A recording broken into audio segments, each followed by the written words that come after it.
अस्सलाम वालेकुम दोस्तों, कैसे हैं आप सब। मैं ज़ुबीना फ़याज़ एक बार फिर आपके साथ। तो मैं ले आई हूँ एक और नई कहानी।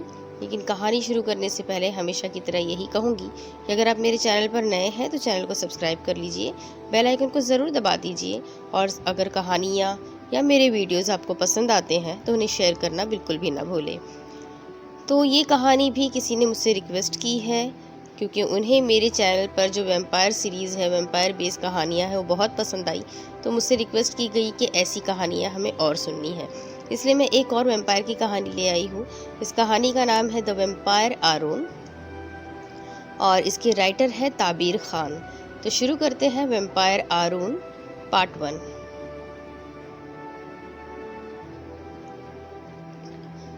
वो तेज रफ्तार से भागता हुआ अपने घर के सामने रुका।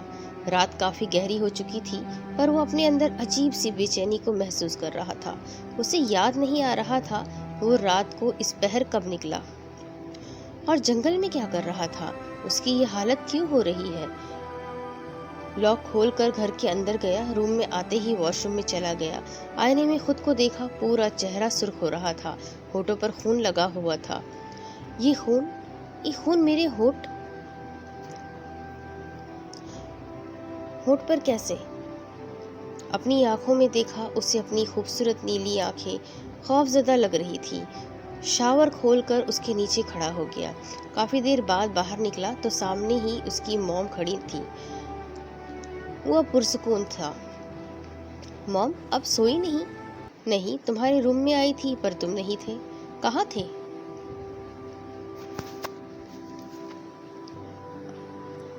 वो जानती थी वो कहाँ था, पर वो शायद ये कंफर्म करना चाहती थी कि उसे कुछ याद तो नहीं। कहीं नहीं, बस फ्रेश एयर लेने निकला था। उसे कुछ याद नहीं था। दिल में सोचती हुई चली गई। ओके, तुम चेंज करके सो जाओ, गुड नाइट कहकर चली जाती है। 12 साल पुरानी बात याद आती है आरुण को। जब आरुण 10 साल का था। एक बात पूछूं मॉम, आरुण अपनी मॉम से कहता है जब उसकी मॉम उसको पढ़ा रही होती है। हाँ, उसकी मॉम उसकी तरफ देखकर कहती है, मॉम, हम इस वीरान जगह पर क्यों हैं? शहर से दूर, जंगल के इतने करीब। हम शहर में क्यों नहीं रहते? क्योंकि ये जगह अच्छी है। समंदर भी नजर आता है खिड़की से, इसलिए। समंदर भी नजर आता है खिड़की से, इसलिए। सिर्फ इसलिए मॉम कि समंदर नजर आता है? उसकी मॉम सोच में पड़ जाती है। फिर उसके करीब आती है, उसका प्यार से गाल छूती है। क्यों, मेरे बेटे को डर लगता है यहाँ? नहीं, आरुण अपनी मॉम से कहता है। मॉम मुस्कुराती है। मैं एक राज की बात बताती हूँ तुमको, मेरे शहजादे बेटे। मैं तुमको खोना नहीं चाहती, तुम्हारे डैड को खो चुकी हूँ। मॉम, मैं 1 साल का था जब आप यहाँ आई थी।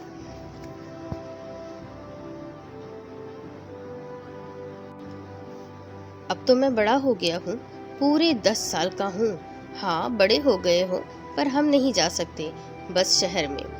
हमारे बहुत दुश्मन हैं, इसलिए मैं तुम्हें यहाँ ले आई ताकि सुकून से जी सके हम। अच्छा, अब कोई सवाल नहीं, पढ़ाई पर ध्यान दो। उस दिन के बाद से आरुण ने अपनी मॉम से कुछ नहीं पूछा कि कौन दुश्मन है हमारे। अभी जो हुआ वो अपनी मॉम को बताकर परेशान नहीं करना चाहता था। वैसे ही मॉम परेशान रहती है, पता नहीं क्यों खौफ रहता है इतना। ड्रेस चेंज करके अरुण सो गया। रिंगटोन की आवाज़ पूरे कमरे में गूंज रही थी। कामला रूम में आई तो पूरा रूम बिखरा हुआ था। सोफे पर कुछ ड्रेस पड़े हुए थे। मेज़ पर 2 बॉल, एक में चिप्स अभी बाकी थे, दूसरे बॉल में चंद पॉपकॉर्न और कुछ टेबल के पास पड़ी, साथ में मूंगफली के छिलके टेबल के ऊपर बिखरे पड़े थे। 2 जूस के डब्बे। उफ, ये लड़की कभी नहीं सुधर सकती। खिड़की से पर्दे हटाती जाल्फा के चेहरे पर रोशनी पड़ती थी। खूबसूरत सुनहरी गुलाबी चेहरे पर सूरज की किरणें पड़ती है तो उसकी नींद खराब हो गई। जाल्फा चेहरे पर ब्लैंकेट ओढ़ लेती है। जाल्फा, उठ भी जाओ बेटा, देखो एमिली की कॉल आ रही है। मामा, आप मना कर देना, मैं नहीं जा रही अभी बुक्स लेने, मुझे नींद आ रही है। उठ जाओ फौरन, ये तुम्हारा लिस्ट सेमेस्टर है, इसके बाद सोती रहना। रजाई खींचते हुए कामिला गुस्से से कहती है। जाल्फा, कमरे की क्या हालत हो रही है? ऐसे तो लड़के भी रूम को बिखेरते नहीं, और अपने रूम की सफाई तुम खुद करोगी आज। क्या? ज़ालिफ़ा ये सुनकर चीखती हुई उठ खड़ी हुई। क्या? मैं करूँगी सफाई? उंगली से अपनी तरफ इशारा करते हुए कहा। हाँ तुम। आप मामा इतनी जुल्म कर रही है अपनी इकलौती बेटी पर? ज़ालिफ़ा मासूमियत से कहती है। अच्छा ये जुल्म लग रहा है, ठीक है, अपने ब्रेकफास्ट के बर्तन भी तुम ही धोओगी। ज़ालिफ़ा का मुंह बन जाता है। और एमिली को कॉल कर लो, फ़ोन बज कर बंद हो गया है उसका। और जल्दी आओ नीचे, मैं तुमको एमिली के घर ड्रॉप कर दूंगी। कामला चली गई।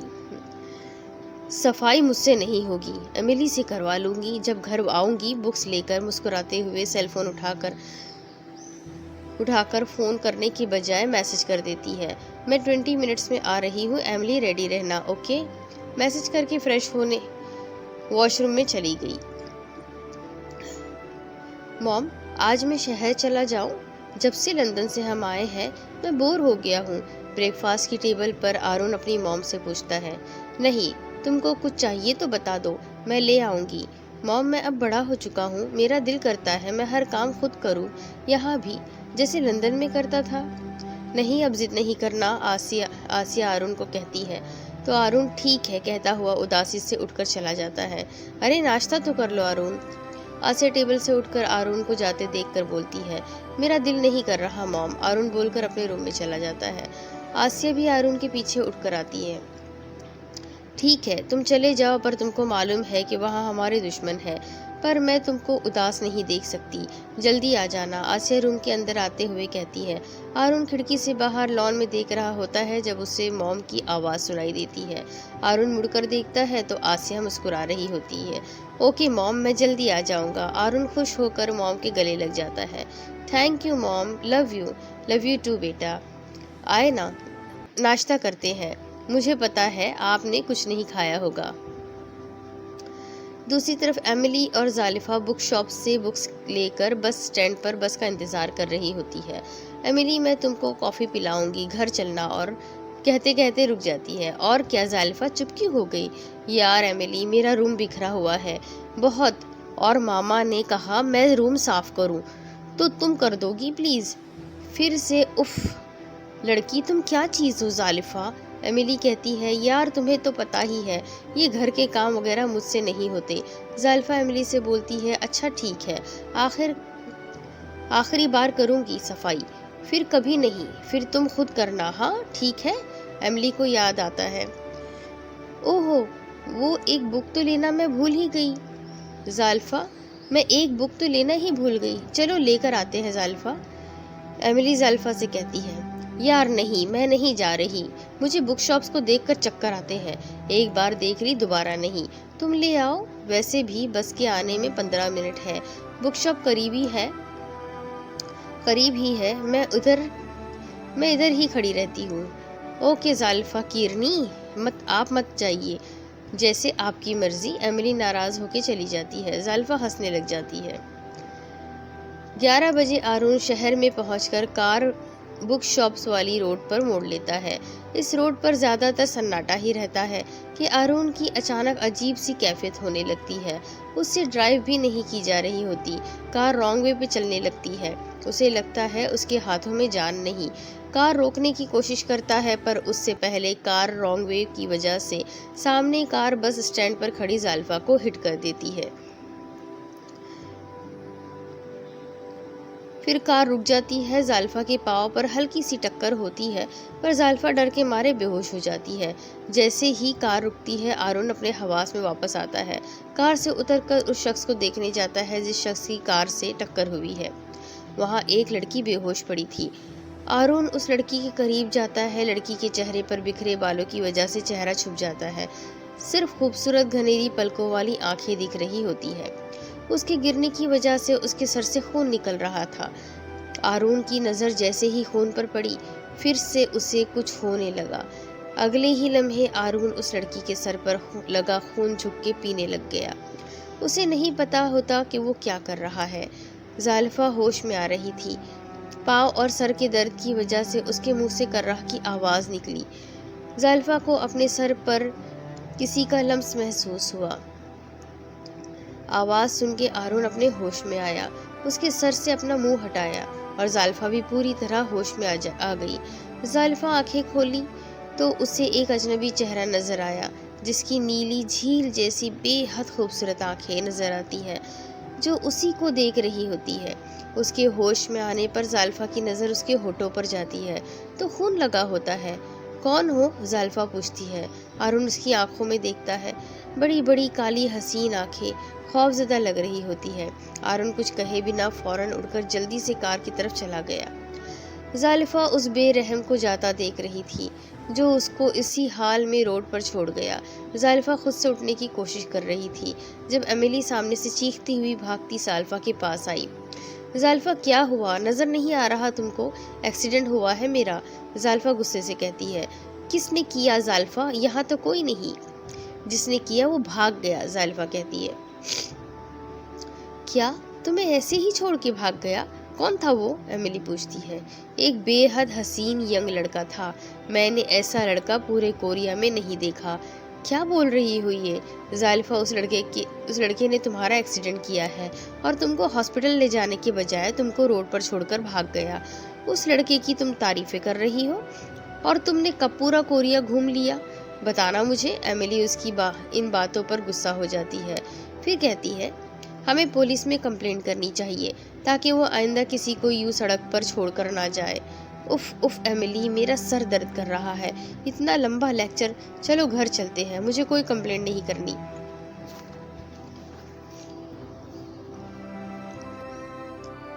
आरोन कार में बैठकर तेज कार ड्राइव करता हुआ अपने घर के सामने समंदर पर जाकर कार रोकता है। कार मिरर में खुद को देखा, होठों पर खून देखकर घबरा गया। डैशबोर्ड से टिश्यू बॉक्स उठाकर साफ करता है। उसे फिर कुछ याद नहीं आ रहा होता कि कुछ देर पहले उसके साथ क्या हुआ। बस इतना याद था कि एक्सीडेंट हुआ है, पर किसका उसने एक्सीडेंट किया ये उसे याद नहीं। कार से निकल के समंदर के करीब जाके खड़ा हो जाता है। शोर करती हुई समंदर की लहर को देखता है। ये मेरे साथ क्या हो रहा है? बहुत परेशान हो रहा हूँ मैं। फिर से खून कहाँ से आया मेरे होठ पर? मुझे कुछ याद क्यों नहीं है? वही बेंच पर बैठ जाता है। उसे खुद पर बहुत गुस्सा आ रहा होता है। मेरा आईक्यू लेवल इतना कम तो नहीं।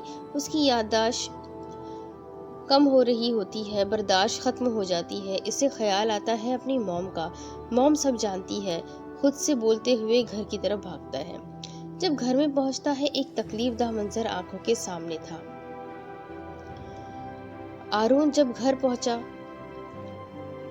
तो एक तकलीफदा मंजर देखकर परेशान हो गया। घर का सारा सामान टूटा पड़ा होता है। लाउंज में फूलों के गुलदान टेबल से गिरे पड़े थे। हर जगह कांच ही कांच पड़ी थी। डाइनिंग टेबल की चेयर्स उल्टी पड़ी हुई थी। किचन के सारे बर्तन जमीन पर पड़े हुए थे। पर आसिया, उसकी मॉम कहीं नजर नहीं आ रही थी। लाउंज से मॉम के रूम की तरफ चीखता हुआ तेजी से जाता है। मॉम, कहाँ है आप? आपके रूम के बाहर खून पड़ा हुआ है। आरुण खून को देखकर चकरा जाता है। उसकी फिर से हालत खराब होने लगती है। पर जब सामने आरुण की मॉम आरुण को देखती है तो उसे आवाज लगाती है, आरुण, यहाँ आओ बेटा। उनकी आवाज बहुत हल्की सी आरुण के कान में आती है। आरुण खुद को संभालते हुए नजर रूम की तरफ करता है तो उसकी मॉम के कपड़ों पर खून लगा होता है। किसी ने चाकू मारा आरुण की मॉम को? आरुण दौड़ के मॉम के पास जाता है और नीचे ही उनके पास बैठ जाता है। तो उसकी आवाज ही नहीं निकल रही होती। अपनी मॉम को इस हाल में देखकर और खून को देखकर उसको अजीब सी कैफियत होती है और खून पीले उसका दिल में ख्याल बार बार खून पीले का आता है। खून की खुशबू से अपनी तरफ खींच रही होती है। आरुण की मॉम आरुण को फिर आवाज लगाती है। आरुण खून से नजर हटाकर मॉम को देखता है, फिर अपनी मॉम को उठाने लगता है। मॉम, आपको कुछ नहीं होने दूंगा, कुछ नहीं होगा, मैं आपको डॉक्टर के पास। उसकी मॉम उसका हाथ पकड़ लेती है। आरुण की बात कटकर कहती है, नहीं, मेरे पास वक्त नहीं है। मॉम, ऐसे मत बोले, आपको कुछ नहीं होगा, मैं आपको कुछ नहीं होने दूंगा। आरुण रोने लगता है। मेरा शहजादा बेटा, मेरी बात सुनो। मुझे तुमको एक बात बतानी है। वो बहुत ही मुश्किल से बोल पाती है। वो बहुत ही तकलीफ में होती है।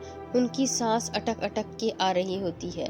उनकी आंखों से आंसू बह रहे होते हैं।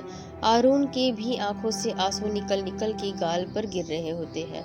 अपनी मॉम को इतनी तकलीफ में देखकर वहाँ एक डायरी है, उसमें सब लिखा है तुम्हारे बारे में, और उस जगह को आग लगा देना और तुम शहर वाले अपार्टमेंट में। इतना ही कहकर उसकी मॉम की सांस रुक जाती है और उनकी डेथ हो जाती है। मॉम मॉम उठे, मुझे इस तरह अकेले छोड़ के नहीं जा सकती मॉम मॉम, आरून चीख चीख कर बोल रहा होता है। आंसू आंखों से रवानी से बह रहे थे।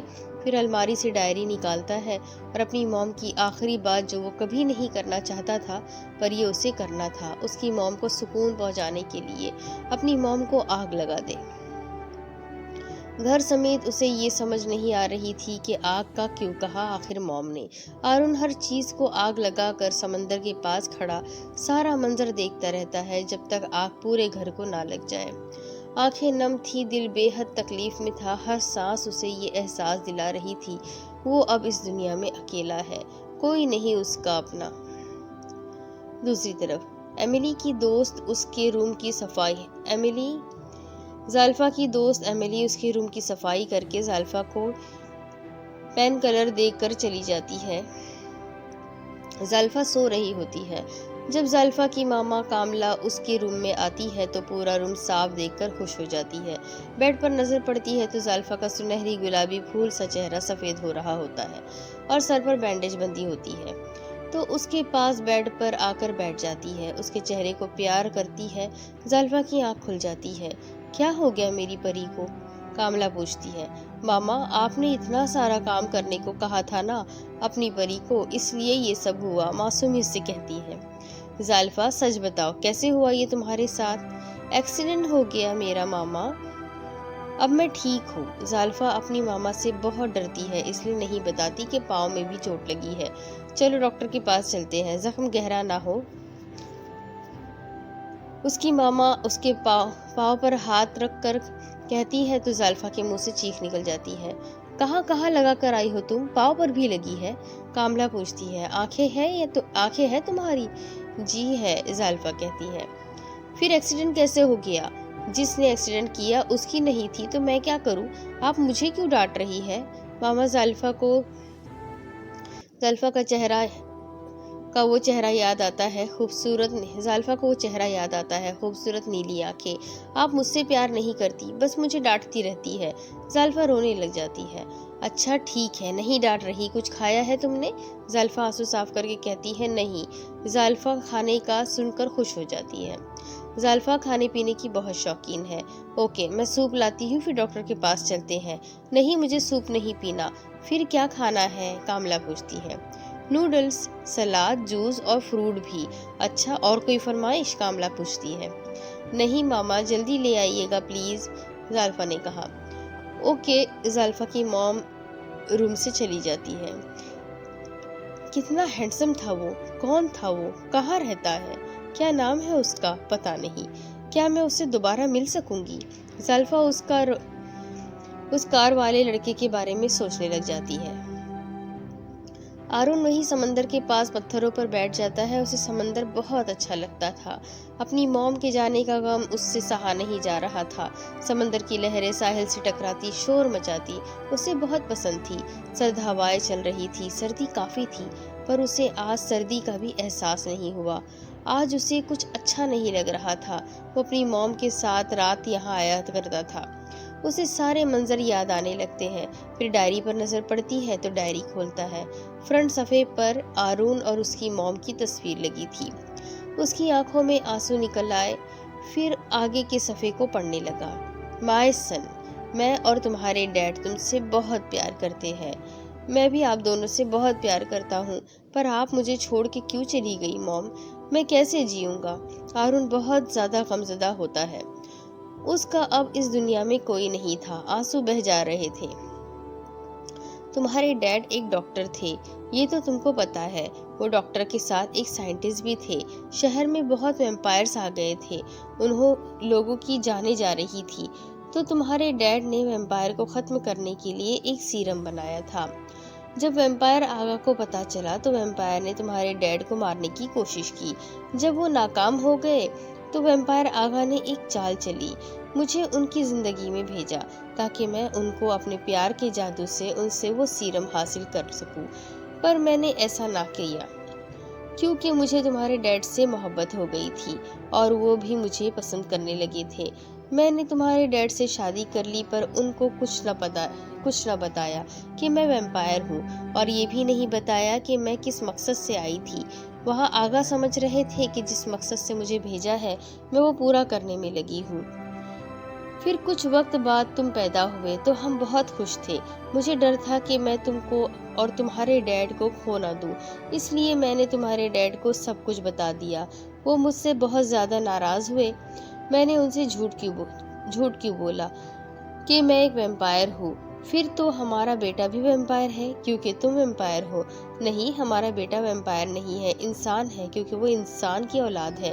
लेकिन तुम्हारे डैड ने कहा आरून इंसान तो है, तुम एक वैम्पायर हो और तुम आरून की मॉम हो, इसलिए आरून एक वैम्पायर भी है। दो रूप है हमारे बेटे के, और जब ये 22-23 साल का होगा तो आरून में वैम्पायर की पावर्स भी आ जाएगी। तुम्हारे डैड ने हमें सिक्योर करने के लिए इन वैम्पायर को ख़त्म करने का प्लान बनाया था। तुम्हारे डैड कुछ करते उससे पहले वैम्पायर आगा को सब पता चल गया। उसने मुझे और तुम्हारे डैड को ख़त्म करने के लिए कुछ वैम्पायर्स भेजे और तुमको हमसे दूर ले जाना चाहा उस आगा ने। तुम्हारे डैड ने उन वैम्पायर्स को ख़त्म कर दिया। उस पर आगा गुस्से से भड़क उठा। हमें पता था अब वो खुद आएंगे, इसलिए तुम्हारे डैड ने मुझे और तुमको शहर से दूर उस जगह भेजने का फैसला किया। मैंने तुम्हारी हिफाजत के लिए ये बात मान ली। तुम जब 1 साल के थे उनका फैसला पर मैं तुमको लेकर घर से निकल गई। पीछे से वैम्पायर आगा आ गए। मैंने ऑन को देख लिया था पर वैम्पायर आगा ने मुझको और तुमको नहीं देखा था। और फिर तुम्हारे डैड ने उस सीरम को इंजेक्शन में डालकर आगा को लगा दिया। आगा एक पावरफुल वैम्पायर थे, उनको असर तो हुआ पर ये असर चंद सालों में ख़त्म हो जाता। बाकी वैम्पायर ने तुम्हारे डैड को मिलकर मार दिया क्योंकि सारे वैम्पायर आगा के बिना कुछ नहीं थे। वो आगा का ठीक होने का इंतज़ार कर रहे थे और हमें वो भूल गए थे। मैं तुमको इन सब से दूर इस घर में ले आई जब तुम 10 साल के थे। तो मुझे पता लगा कि आगा ठीक हो रहे हैं तो मैं तुमको लंदन ले आई और वो तुमको मुझसे छीन लेते और मुझे मार डालते। मुझे यकीन नहीं था कि तुम वैम्पायर बन जाओगे 22 साल के होते ही, क्योंकि तुम बचपन से ही एक ज़हीन बच्चे थे। तुम्हारा IQ लेवल आम इंसान से ज़्यादा है। तुम खून को देखकर कभी कोई हरकत नहीं करते, नॉर्मल बिहेव किया तुमने, इसलिए मुझे लगता था तुम वैम्पायर नहीं हो। पर लंदन से हम वापस आए तो तुम 22 साल के हो गए थे। एक दिन तुम रूम से निकलकर रात 3 बजे घर से बाहर चले गए। मैं किचन में पानी पी रही थी। जब मैंने तुमको जाता देखा तुम एक वैम्पायर के रूप में थे तो मुझे पता लगा कि तुम वैम्पायर बन चुके हो। नहीं, ऐसा नहीं हो सकता, मैं वैम्पायर नहीं हो सकता, मैं इंसान हूँ मॉम। आरून चिल्लाता और अपने दोनों हाथों की मुट्ठी बनाकर जोर जोर से पत्थर पर मारने लगता। हाथों से खून बहने लगता था। नहीं, मैं वैम्पायर नहीं, चिल्लाता है। फिर से अपने ऊपर गुस्सा आने लगता है उसे। मैंने तुम्हारा पीछा किया, तुम जंगल की तरफ जा रहे थे और वहाँ तुमने एक जानवर को मारकर उसका खून पिया और फिर तुम अपने होश में आए तो तुम घर के दरवाजे पर थे। बस तुमको ये याद था तुम कहीं से भागते हुए आ रहे हो। मैं तुम्हारे पीछे घर आ गई। तुम एक वैम्पायर हो मेरे प्रिंस आरून, और अब तुम्हारी सारी पावर्स तुम में आ गई है। अब तुमको हर वो बात याद आ जाएगी जो तुमको अपने इंसानी रूप में याद नहीं होती है।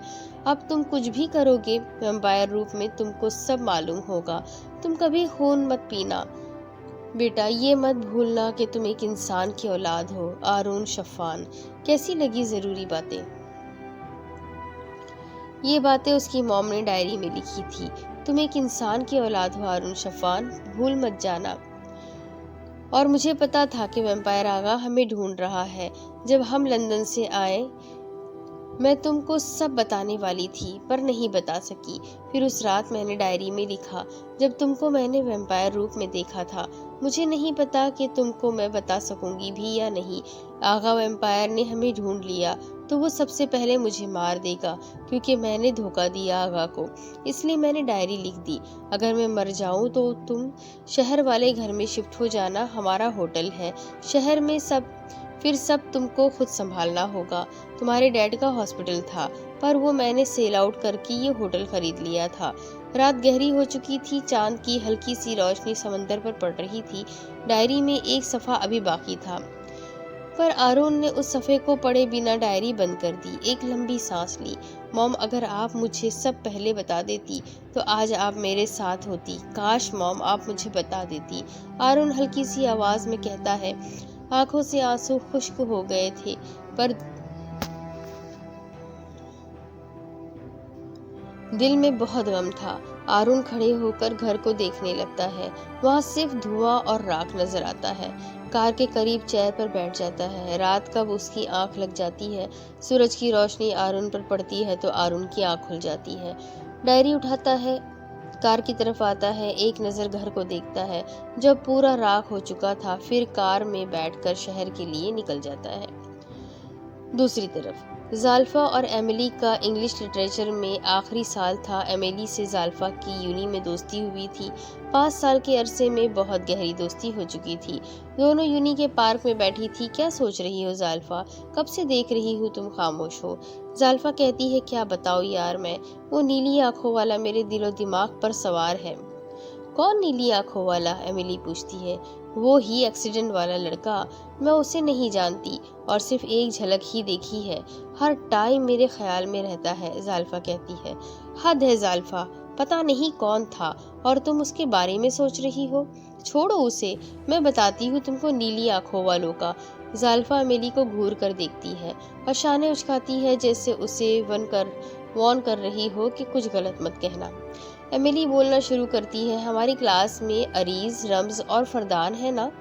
हाँ है, तो क्या हुआ उनको? ज़ाल्फा पूछती है। तो उन सब की भी नीली आंखें हैं और वो तीनों हैंडसम भी बहुत है।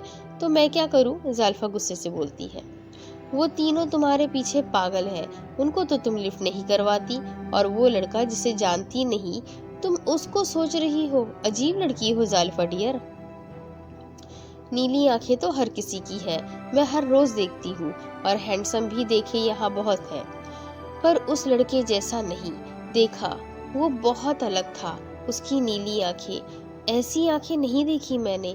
बहुत खूबसूरत थी, कुछ अलग था उन आंखों में। बहुत अच्छा था। तुम देखती तो तुम भी यही कहती एमिली। ओह अच्छा था इसलिए रोड पर छोड़ गया तुम्हें। और तुमको आंखें पढ़नी भी आती है? एमिली कहती है। उफ उफ एमिली, कैसी बातें करती हो तुम। मुझे नहीं आती आंखें पढ़ना और उसकी मजबूरी हो कोई, क्या पता इसलिए मेरी मदद नहीं कर पाया। ज़ाल्फा कहती है। मजबूरी? ज़ाल्फा तुम पागल हो गई हो जब से उस लड़के के बारे में बोली जा रही हो। कामला आंटी से कहती हूँ तुम्हारा दिमाग ठीक करने की है। तुम मेरी दोस्त हो या दुश्मन? जाओ, मुझे तुमसे कोई बात नहीं करनी। ज़ाल्फा नाराज होकर उठकर चली जाती है। एमिली आवाजें लगाती रहती है, फिर ज़ाल्फा नहीं सुनती। अब इसके आगे की स्टोरी मैं आपको अगली किस्त में सुनाती हूँ कि आगे क्या होगा। ये जानने के लिए मेरे साथ बने रहे। अगली किस्त में फिर मिलेंगे, तब तक के लिए अल्लाह हाफिज।